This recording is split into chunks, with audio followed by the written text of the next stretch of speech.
Televisão. Olá, amigo internauta que nos acompanha por todos os cantos deste planeta azul, inclusive pelo Facebook, por intermédio do aplicativo RPT Play. Estamos ao vivo lá, já estamos no ar.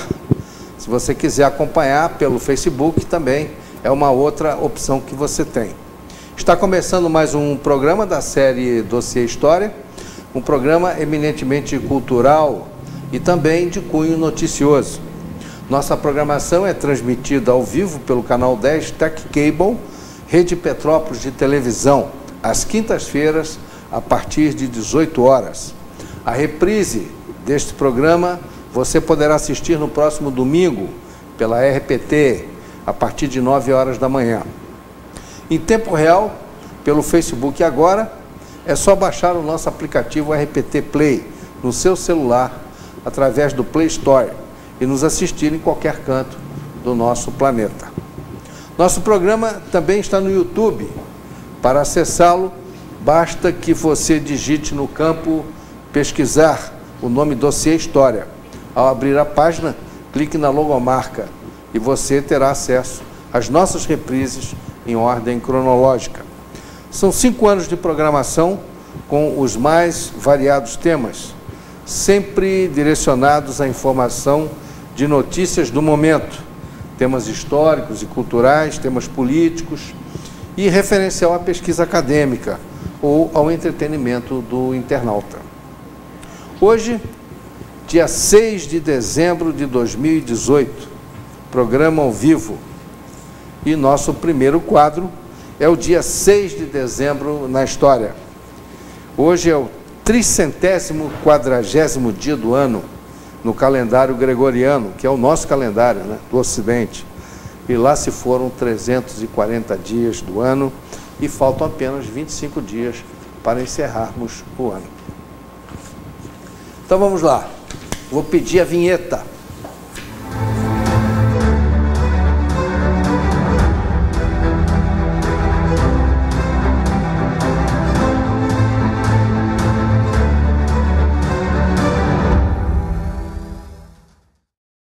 Muito bem, o dia na história. Hoje, como eu falei, dia 6 de dezembro de 1240, uma data lá atrás, Kiev é invadida e conquistada pelos mongóis. Quer dizer, a Rússia, um país extremamente invadido pelo Oriente. E essa invasão pelos mongóis criou muito problema lá naquela região, que os mongóis não eram realmente de brincadeira.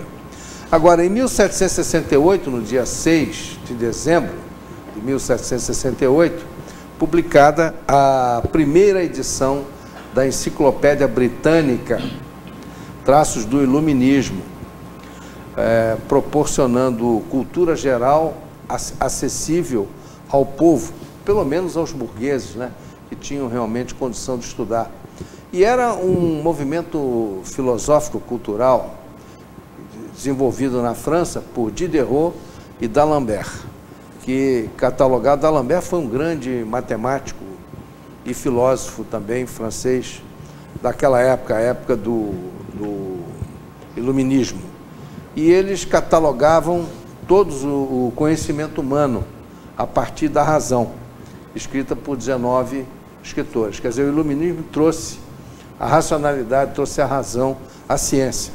Se por um lado foi boa, por outro lado também deixou algumas sequelas. Muitas batalhas, muitas guerras e muita violência. Haja vista o que aconteceu na Revolução Francesa.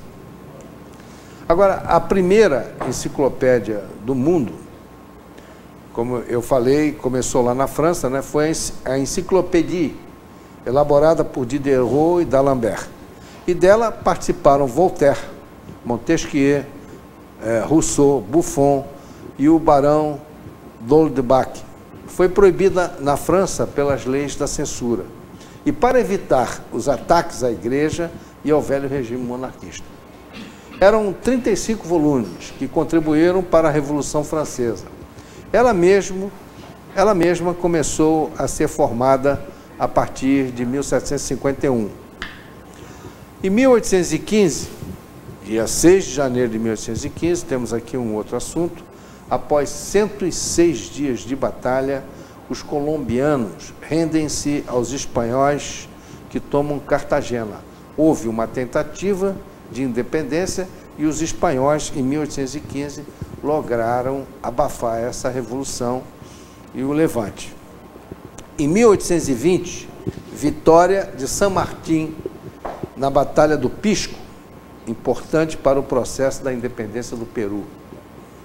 Em 1868, ocorre a Batalha de Tororó, na Guerra do Paraguai entre 5.000 paraguaios e 13.000 brasileiros, comandados pelo Marquês de Caxias.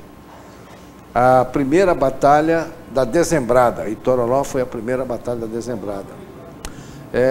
A Dezembrada é uma série de batalhas ocorridas no mês de dezembro de 1868, tendo esta inaugurada a série no dia 6 de dezembro.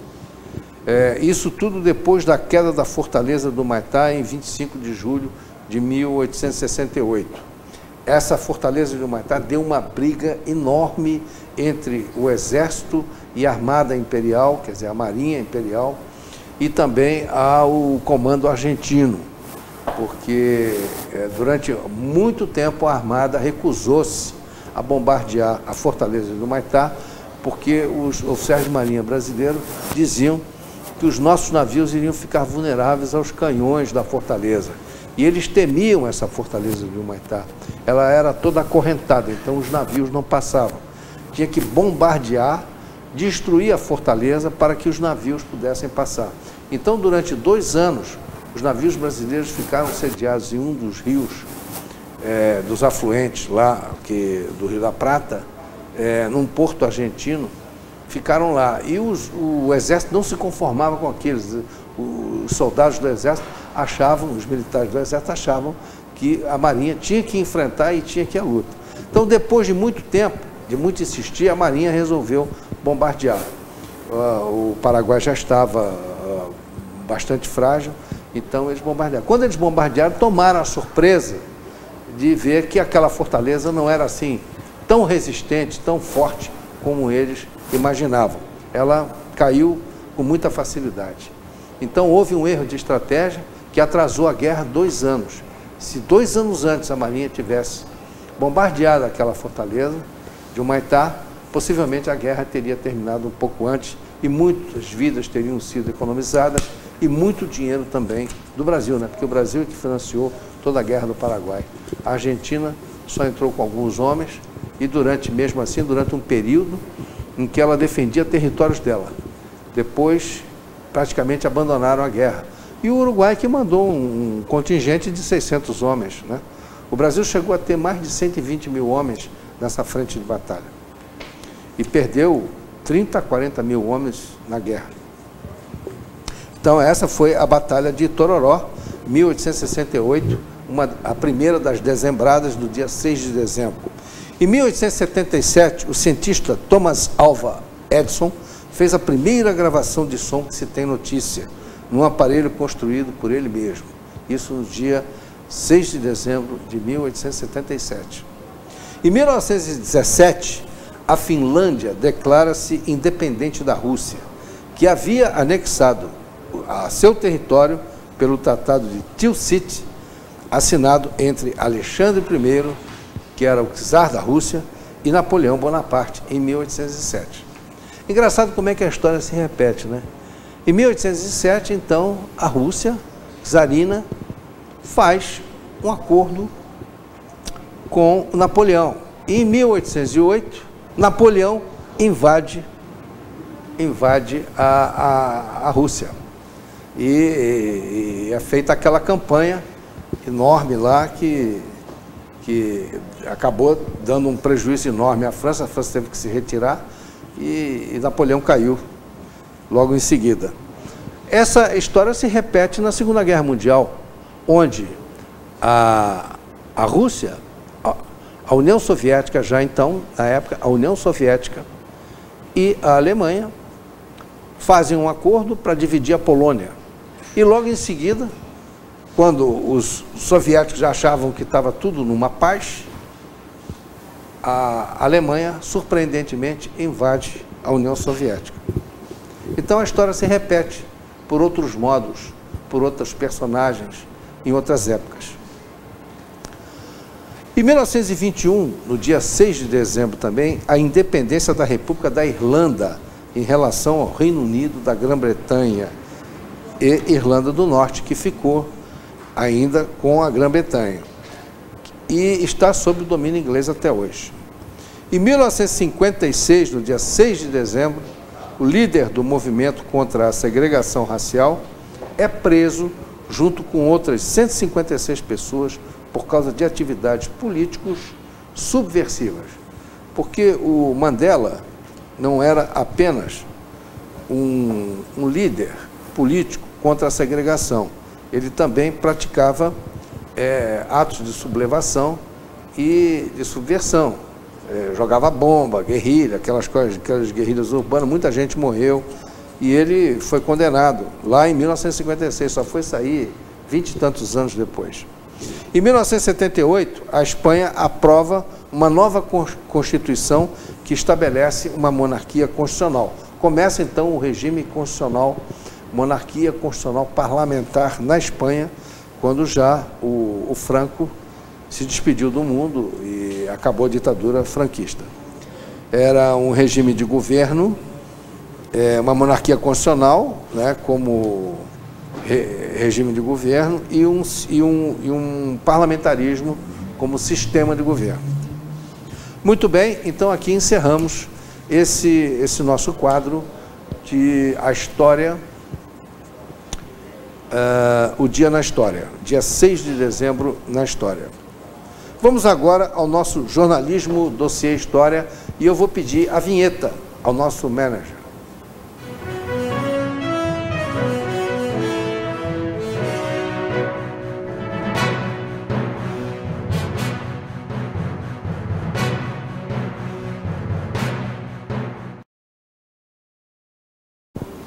Bom, nós temos aqui um nome que vai integrar a equipe do governo de Jair Bolsonaro, a quem eu particularmente endereço os meus votos de muito sucesso nessa nova jornada, que é o general Maynard Marcos Santa Rosa, o general 4 estrelas, que foi entrevistado no meu programa, ainda num formato antigo, em outra emissora. Está aí a foto do general Maynard, e ele veio gentilmente a Petrópolis, saiu de Brasília, ele morava em Brasília, ficou hospedado na minha casa, e o general Maynard me deu a honra de eu entrevistá-lo em 2 programas, sendo que um deles, a temática, era a Amazônia. A Amazônia, nós falamos sobre o Calha Norte, e também, um outro programa, falamos sobre a conjuntura nacional daquela época, era o governo da Dilma, e ele tinha acabado de se desligar do governo e tinha passado para compulsória, porque ele, no governo do Lula, ele teve um probleminha lá. Então, eu tenho um texto aqui para ler, o general Maynard Marques Santa Rosa, ele comandará o programa de parceria de investimentos, cuja sigla é PPI, que continuará vinculada à Secretaria-Geral. A indicação foi confirmada pelo futuro ministro-chefe da Secretaria-Geral, Gustavo Bebiano. A informação é do jornal Folha de São Paulo. O comando do PPI, que vai centralizar as privatizações e as concessões de Bolsonaro. Isso é alvo de disputa interna do futuro governo. É uma área estratégica para o presidente, será mantida na Secretaria-Geral, afirmou Bebiano à Folha de São Paulo. Mas, sobre o assunto Santa Rosa, ele é um general da reserva e já chefiou o departamento de pessoal do Exército durante o governo do ex-presidente Luiz Inácio Lula da Silva. Mas eu o conheci ainda no setor de estratégia do Exército, foi quando eu o conheci, estava fazendo um curso lá na Praia Vermelha, Nós fomos lá fazer uma exposição sobre a Amazônia e foi quando nós conhecemos o general. Ele foi exonerado pelo então ministro da Defesa, Nelson Jobim, depois da Folha ter publicado trechos de uma carta na qual ele criticava a Comissão Nacional da Verdade, criada para investigar crimes de violação aos direitos humanos durante o regime militar. Comissão da Verdade não, né? Comissão da Mentira, né? Aquela conversa arada para poder aposentar esse pessoal todo da guerrilha com altos salários, não pagam nem imposto de renda, cada um ganha 30 mil reais por mês. Então, esse é o general Maynard Marques Santa Rosa, que está assumindo, é um homem muito festejado, muito respeitado no Exército, e eu tenho certeza que ele vai fazer uma grande gestão à frente desse programa da parceria de investimentos. Bom, então, vamos continuar aqui. Vamos tratar agora de um outro assunto também, que é militar naval. Um problema que está afrontando o Brasil nas suas águas não territoriais, estão fora das águas territoriais, fora da Amazônia Azul, que eles chamam. Mas é um problema sério. É o ataque chinês contra um navio brasileiro na pesca do atum. Quiseram afundar um navio e quiseram matar os pescadores. É a chamada Guerra do Atum. A Marinha Argentina, recentemente, coisa de 1 ou 2 semanas atrás, afundou um barco chinês nas águas territoriais argentinas. A Marinha de Guerra brasileira é uma consequência. Toda a Marinha de Guerra, ela é uma consequência da Marinha Mercante. Um país só será potente comercialmente, com uma boa marinha mercante, se tiver por trás uma boa marinha de guerra. A marinha de guerra é a estratégia para manter o mercantilismo naval nas águas internacionais do mundo. Por isso que os Estados Unidos têm uma grande marinha, porque é um país que avança em águas internacionais, em outros continentes, para fazer valer seus interesses. Então, tem uma grande marinha mercante por trás, que é o que dá e sustenta essa marinha mercante, é a marinha de guerra. E nós estamos com uma dificuldade enorme aqui no Brasil com a nossa marinha de guerra. Então, nós vamos ver agora um vídeo que eu estou trazendo para vocês sobre esse assunto do problema do ataque chinês ao nosso navio pesqueiro e como é que a Marinha se situa diante dessa situação. Então, vamos lá, vamos ao vídeo. Pelos nossos pescadores. Nessa quinta-feira, dia 22 de novembro, o barco brasileiro Oceano Pesca 1 estava pescando atum a cerca de 600 quilômetros da costa do Rio Grande do Norte, quando foi abalroado pelo barco pesqueiro chinês Changhong 4. O navio brasileiro só não afundou pelo fato de ser uma embarcação nova e muito resistente. Através de mensagens de rádio e gestos, a tripulação chinesa, formada por 30 pescadores, ameaçou afundar e matar a tripulação de 10 brasileiros. E mesmo após o Oceano Pesca 1 mudar o seu rumo, o barco chinês o perseguiu por algumas horas. A pesca do atum é uma atividade econômica muito importante para o Brasil, que produz por ano cerca de 24 mil toneladas, com receitas da ordem dos 600 milhões de reais. Com o Rio Grande do Norte concentrando quase 80% de toda a produção nacional de atum do tipo exportação. A nível internacional, a pesca do atum é um negócio multibilionário, com a China sendo um dos maiores produtores mundiais, com barcos de pesca espalhados por todo o mundo.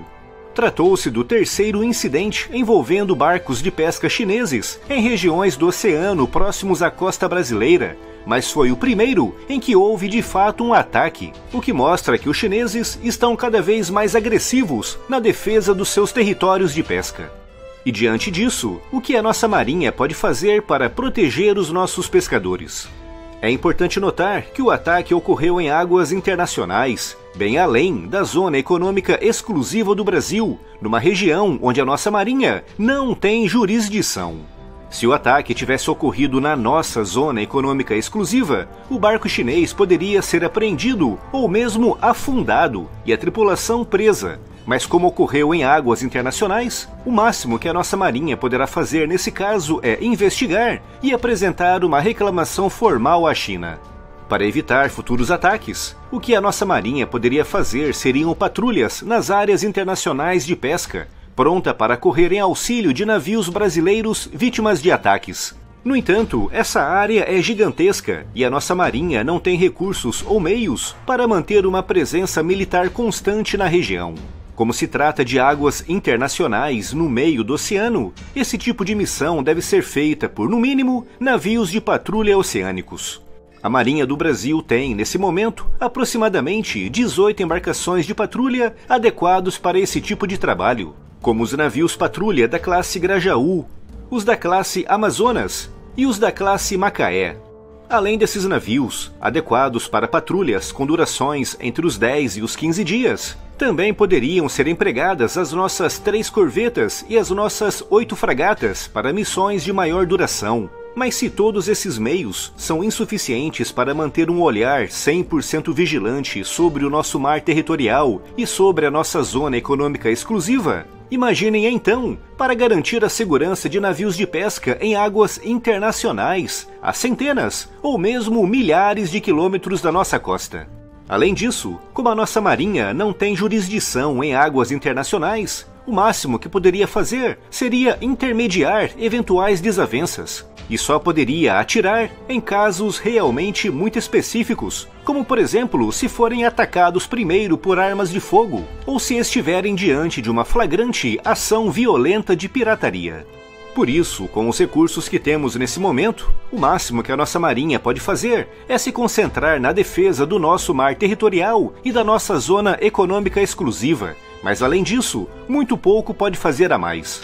A China vem expandindo de forma agressiva as suas ações pesqueiras por todo o mundo e, em alguns casos, chega mesmo a invadir a zona econômica exclusiva de outros países, como aconteceu em 2016 na Argentina, quando um barco chinês que pescava ilegalmente nas suas águas foi perseguido e afundado por um navio de guerra argentino. E em certas regiões está ocorrendo uma autêntica guerra, como no Mar do Sul da China, onde recentemente a Indonésia destruiu 23 navios chineses de pesca apreendidos em suas águas. O ataque chinês ocorrido em águas internacionais próximas ao Brasil deve servir como alerta para que a nossa marinha se mantenha cada vez mais vigilante na nossa zona econômica exclusiva. Os chineses estão cada vez mais agressivos e, se não estivermos atentos, em breve estarão ameaçando os nossos pescadores aqui mesmo nas nossas águas, como aliás já fazem hoje em dia. Muito bem. Então esse é um problema que a Marinha brasileira, a Marinha de Guerra brasileira, terá pela frente. Tem que encontrar uma solução para isso, uma proteção para esses pescadores, porque os chineses não estão dando mole para ninguém. Inclusive nos Estados Unidos hoje prenderam um pessoal de uma grande multinacional chinesa que estava fazendo espionagem industrial. O presidente Trump mandou prendê-los. E Trump não, né? O sistema de contra-espionagem que tem nos Estados Unidos. Então, é uma situação séria. Nós temos que estar de olhos abertos para os chineses, porque o olho dos chineses é fechado, mas eles enxergam muito.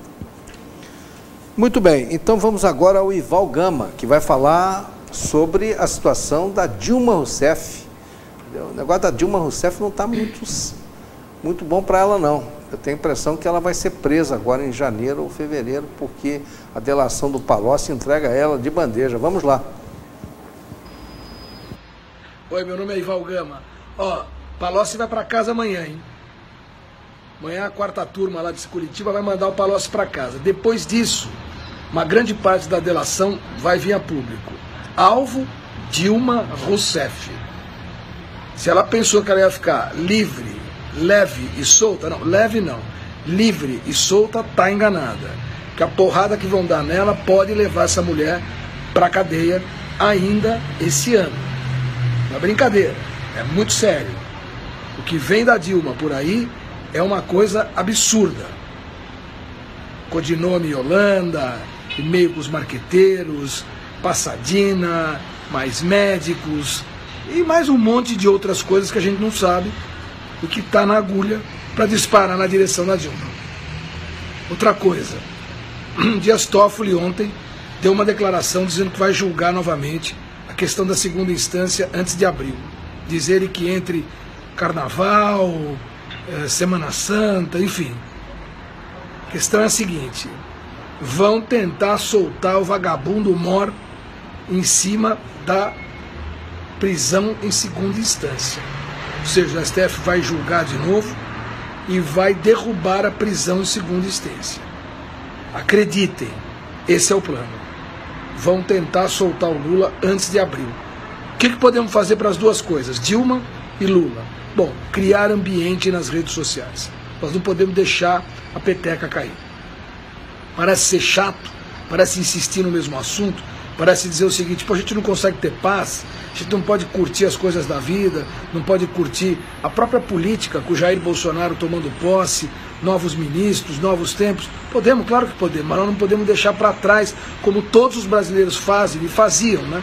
Hoje não fazem mais, e deixar assuntos como esse do Lula, da Dilma e do PT para trás. Não podemos, nós temos que insistir nisso. É arriscado para mim, por exemplo, estar dizendo isso aqui? Acreditem que é. Mas eu acho que é uma obrigação que eu tenho.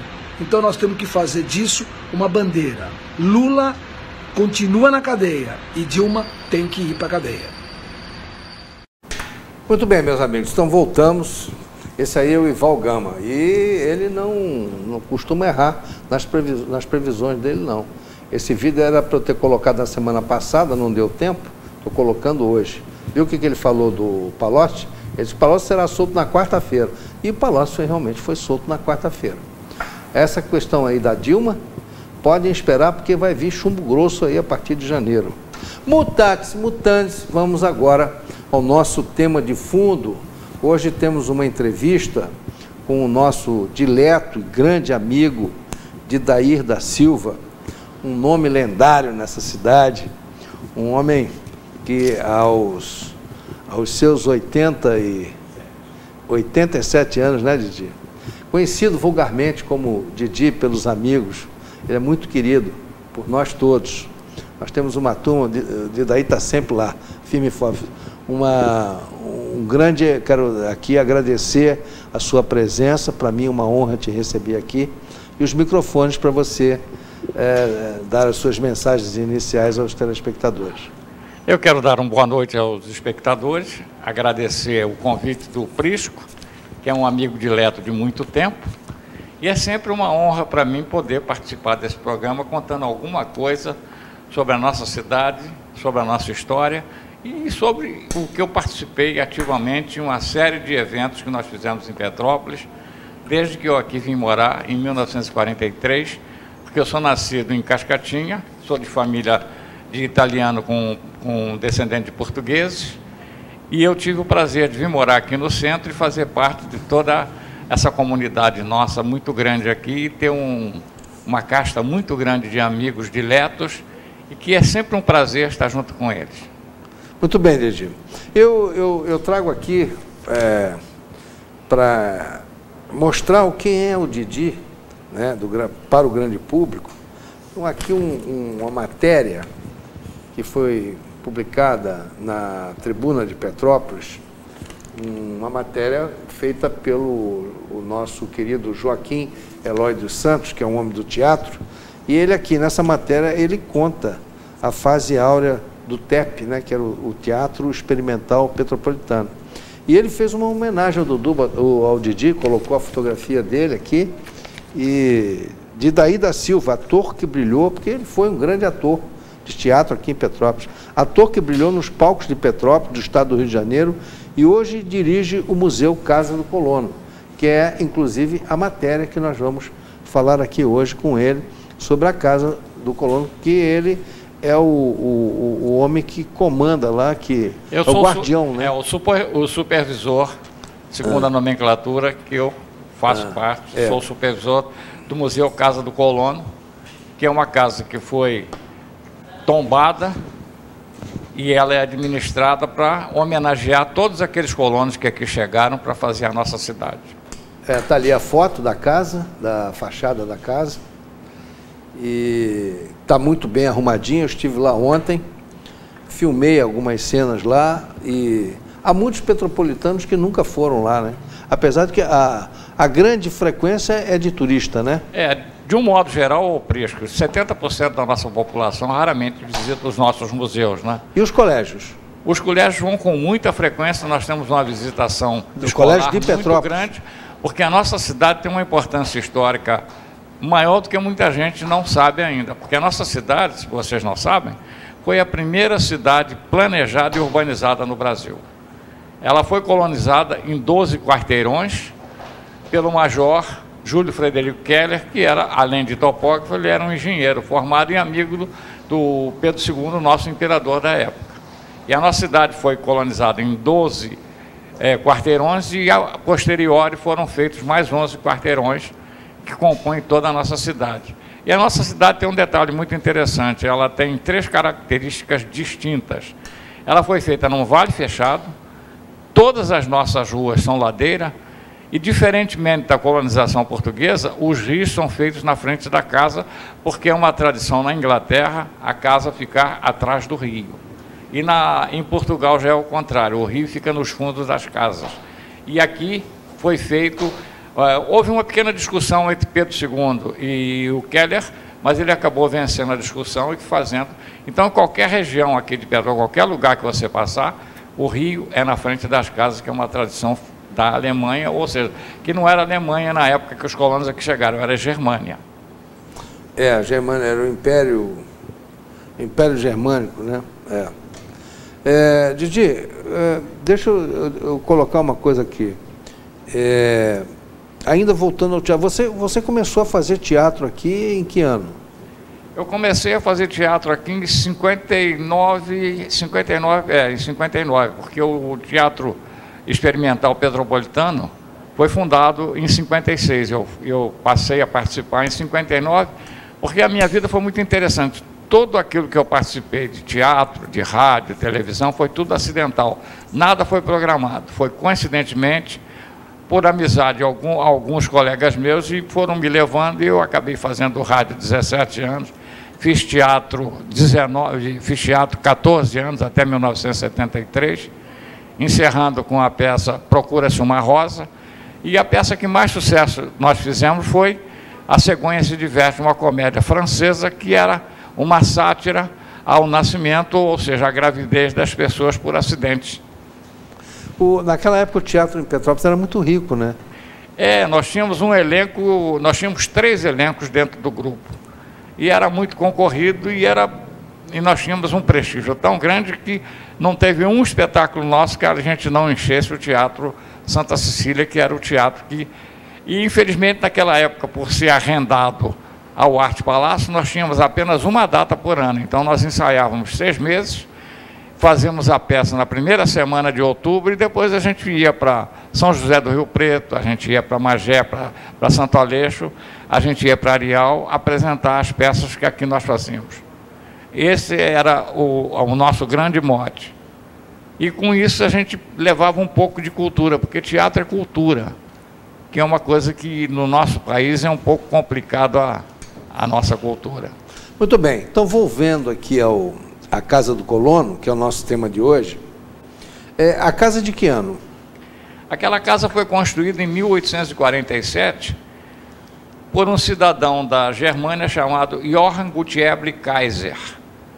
E ela foi construída justamente 2 anos após a colonização, porque foi uma época em que o nosso querido imperador Pedro II, ele chegava a passar 5, 6, 7 meses aqui em Petrópolis, porque quando esquentava no Rio, ele corria para Petrópolis. Então, toda a elite empresarial, artística, veio morar aqui.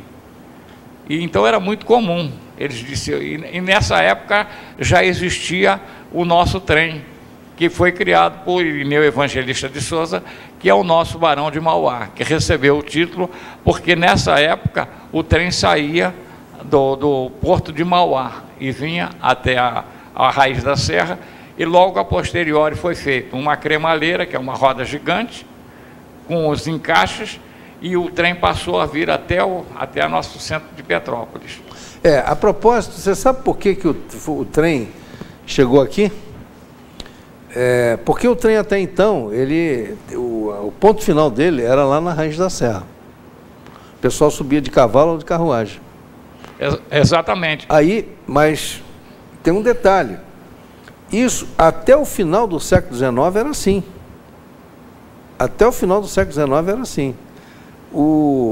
Quando, então, me parece que no final dos anos 80, início dos anos 90, o castelo de Itaipava começou a ser construído, porque levou muito tempo para a construção daquele castelo. Eu não estou bem lembrado das datas, não sei se era final dos anos 90 ou dos anos 80, não estou bem preciso, eu não quero aqui também dar uma informação errônea. Mas a causa do trem ter chegado aqui, segundo consta por comentários que eu já ouvi, eu ainda tenho que pesquisar sobre isso. Pouca gente sabe desse detalhe. Foi o proprietário daquele castelo, que era um português muito rico, era um homem que tinha ganho muito dinheiro. Ele resolveu construir aquele castelo lá em Itaipava, e para trazer o material que vinha de Portugal, não tinha como subir a cavalo. Então ele construiu a estrada de ferro para que o trem viesse para cá, para poder trazer o material dele. Ele estendeu a estrada de ferro que vinha até o alto da serra para que o material chegasse ao castelo. Mas e aquele castelo tem um detalhe interessante, talvez você não saiba, né? Mas houve uma época em que havia o jogo era feito escondido, ou seja, não era uma coisa oficializada, e houve uma certa época que até ali funcionou um pequeno cassino durante algum tempo ali. Já nos anos 40, talvez. 47, 30, 48, por aí 50, funcionou ali então já clandestinamente. Já clandestinamente, porque o interesse, vejam bem, Petrópolis teve a primazia se tentou aqui, se fez um movimento nos anos 60 e depois até na própria Constituição de 88, para transformar Petrópolis num principado, como tem Luxemburgo e tem Mônaco. Porque o Cassino Quitandinha foi construído por Joaquim Rolla com a finalidade, e na época era considerado o maior cassino da América do Sul. Tanto que todos os cômodos que tem dentro do hotel, os quartos, as salas, são todas elas gigantescas, e a própria concha acústica, que só tem uma igual, na igreja de São Pedro, no Vaticano. E ali era o cassino. Infelizmente, naquela época, quem segurava aquele cassino era a dona Darcy Vargas, esposa do Getúlio, porque ela tinha um projeto chamado Legião Brasileira de Assistência, em que o Rolla retirava os impostos do cassino, passava para ela fazia esse movimento social junto às pessoas de menor aquisição, de menor poder.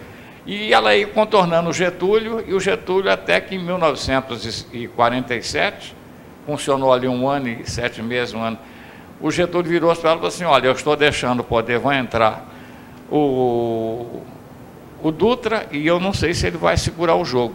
E o Dutra, logo que entrou, fechou o jogo, fazendo com que o Rolla ficasse numa situação financeira muito difícil, e acabou fechando o cassino. O Brasil tem essas coisas, né?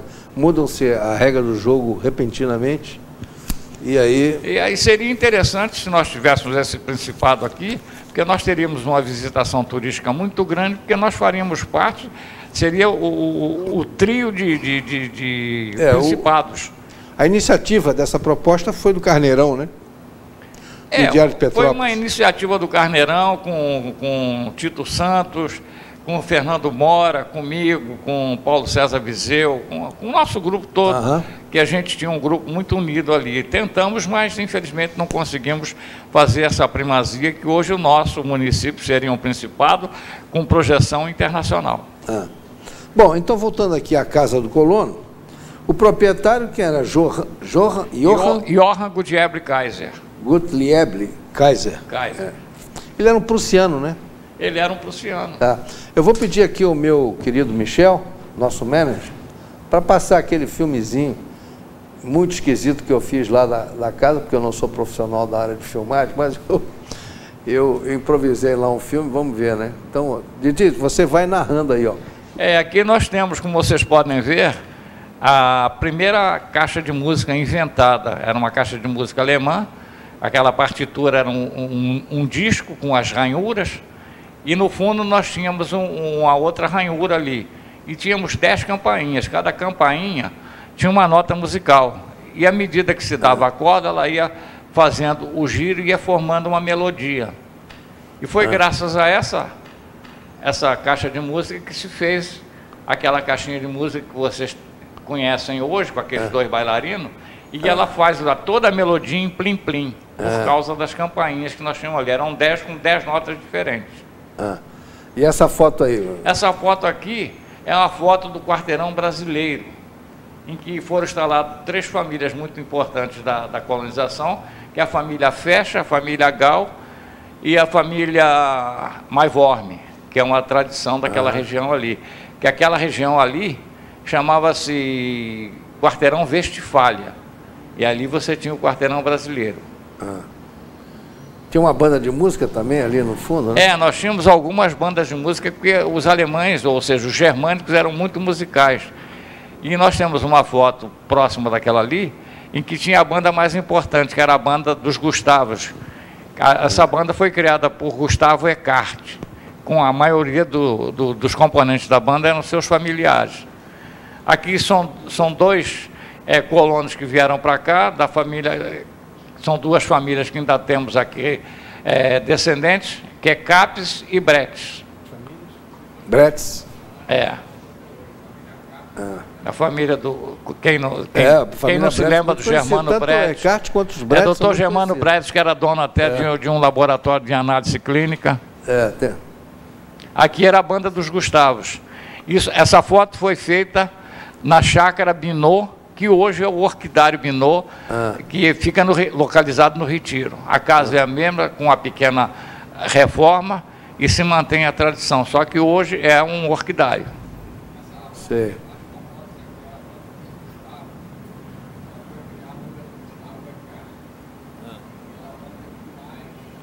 É engraçado as vestimentas da época. As vestimentas da época eram daquela maneira, porque o nosso clima aqui naquela época era 2 graus apenas. Era muito fria, a cidade muito úmida, né? Então as roupas eram todas bem agasalhadas. Bem agasalhadas, exatamente. Esse documento aí... Esse documento aqui foi emitido pelo consulado, porque até 1871 a França vivia em briga constante com a Germânia ali. Então, quando a França ganhava a briga, a Germânia passava a se chamar Alsácia. E depois, quando a Germânia ganhava, voltava a ser... ali em 1876, né? Ali é 72. 72? Em 1871, eles fizeram um acordo... na época que foi criado o Império Alemão. Eles fizeram um acordo e passou-se, então, em vez de Germânia, passou a ser Império da Alemanha. E esse foi uma autorização para a última família que chegou aqui, a família Orhels.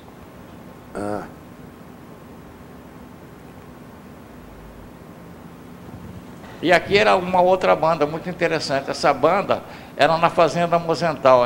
Hoje é o local que todo mundo conhece como Fazenda Inglesa. Até tem uma história interessante sobre isso, que eu não sei se é folclore. Pode contar. E que eles faziam uma criação de perus, patos, galinhas e ovelhas. Então, era muito comum eles roubarem as ovelhas. E um dia o dono teve uma ideia brilhante, pintou as ovelhas de cor-de-rosa e nunca mais ninguém roubou as ovelhas, porque não existia ovelha cor-de-rosa.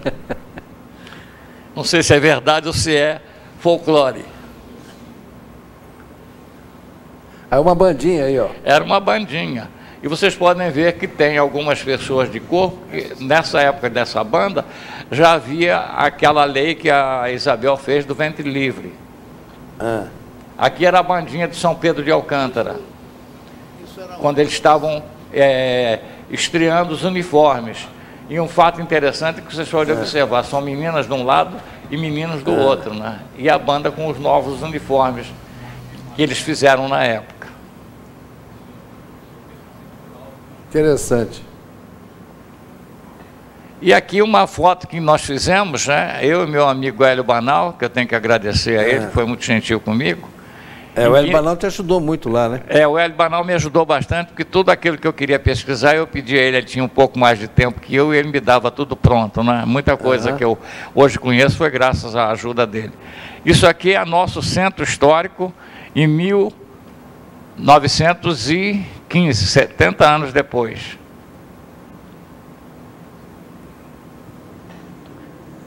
E aqui é o mesmo local, 170 anos depois, em 2015.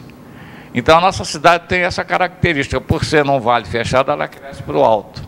Ali é o nosso centro histórico, com aqui ao fundo a Igreja do Rosário, que foi uma igreja construída na época para que os escravos pudessem frequentar.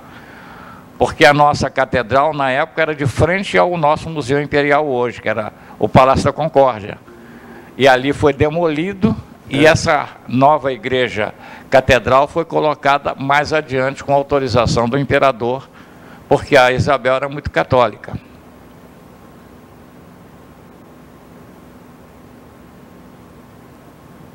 E tem um fato interessante, ao vocês observarem aquilo ali, é que o gabarito eram 6 andares. E aqui é o Santo Cristo dos Milagres. Eram uns quadros que eles faziam, colocavam as flores e fechavam. E as flores secavam, mas não despetalavam porque não tinha oxigênio dentro. Aqui a Ana Elizabeth Weber, que é uma família tradicional, temos até uma rua com esse nome. E aqui são alguns familiares da família Klein. Ela hoje tem uma rua aqui transversal a professor Cardoso Fontes. Aqui são fotos da família Klein, que a gente tem no acervo.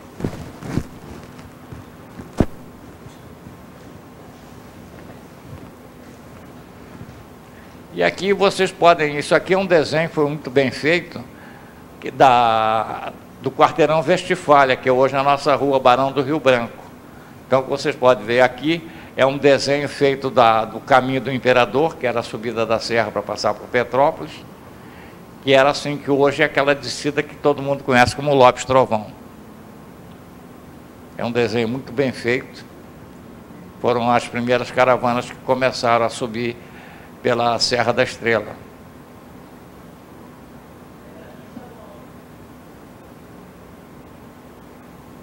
Pela Serra da Estrela, né? E aqui nós temos um móvel muito interessante. Penteadeira. Que hoje vocês conhecem como penteadeira, mas na época se chamava toalete, que era um móvel francês. Toda aquela parte de cima ali é mármore de Carrara, e aquele é um espelho que não se fabrica mais, que é um espelho bisoté, um espelho francês. Aqui é foto de uma família de colonos que aqui vieram, se não me falha a memória, a família Rainer.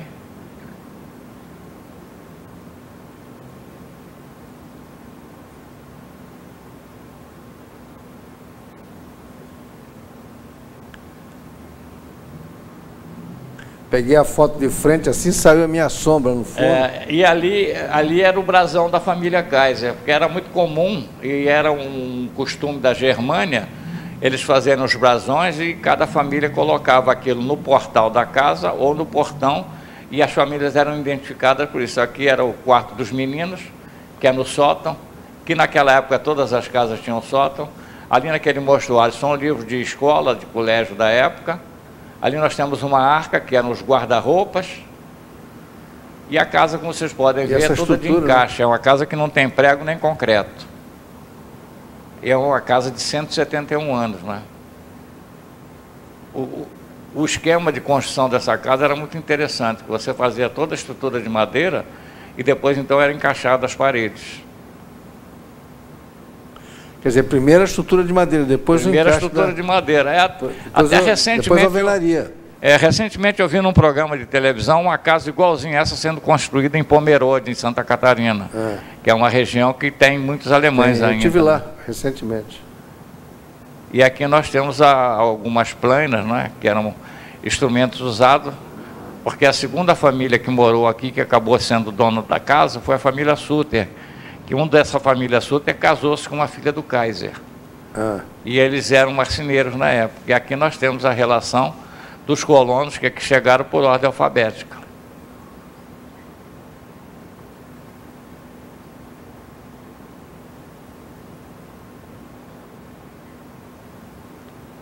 E foram 2.611 colonos que aqui chegaram em 13 navios.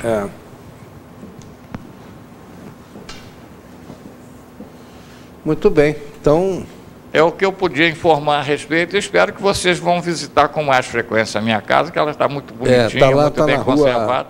A gente tem um carinho especial. E a Rua Cristóvão Colombo? Rua Cristóvão Colombo, 1034.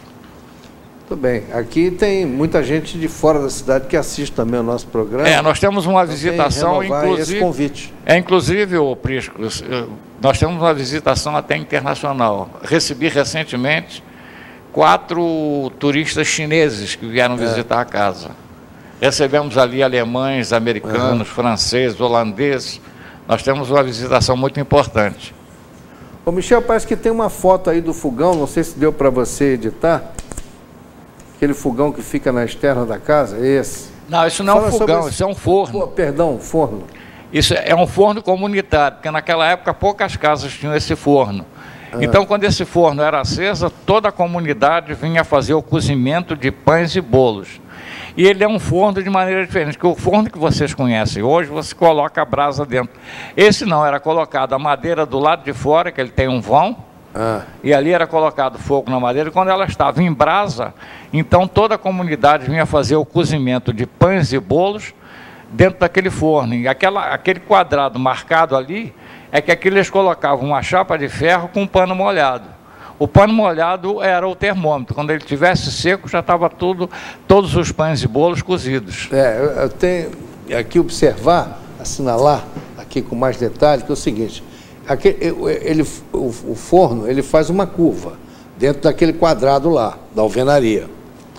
No que ele faz a curva, ele tem um vão onde a lenha, né? A lenha era colocada ali, era colocado fogo. Então fazia uma espécie de uma estufa. Exatamente. E quando a lenha estava em brasa... A lenha por fora e assando por dentro. Exato. E quando a lenha estava em brasa, que vinha ser feito o cozimento. E tem um detalhe interessante, que naquela época tudo era aproveitado. Eu não sei se os nossos telespectadores sabem, a cinza é orgânica. Então, após a brasa virar cinza, era misturado a terra e servia como adubo. Adubo, é um grande adubo, aliás. Um grande adubo. E só mais uma coisa que nós já estamos praticamente encerrando nosso programa, estamos a 2 minutos e meio do fim, e eu queria que você colocasse para nós, com relação ao local, eu queria fazer essa pergunta, agora eu lembrei, das crianças dos colégios petropolitanos, há alguma programação? Não, nós temos uma programação constante com uma contadora de história, a Vânia, em que todos os colégios chegam lá, ela faz a contação de história com pequenos desenhos em pedaços de pano, mostrando toda a cidade, Palácio Cristal, o Museu Imperial, enfim. Nós temos essa contação de história para os colégios da nossa cidade. Mas a visita mesmo, dentro desse contexto que você colocou aí, não tem. De saber do material, das coisas, dos instrumentos que estão lá, dos quadros, das fotos. Não, nós temos essa visitação e tudo é mostrado. Das crianças também. Nós temos um acervo ali, ele não é um acervo, como dizer assim, de grandes valores financeiros, mas é um acervo de grande valor histórico. Histórico, Aliás, esse acervo poderia ser aumentado. Se a prefeitura tivesse interesse, principalmente através da sua Secretaria de Cultura, que você está, inclusive, adscrito à Secretaria de Cultura, haveria possibilidade, sim, de contactar com essas famílias e aumentar esse acervo. Pedir doações Tem muitas famílias que ainda têm coisas que guardam.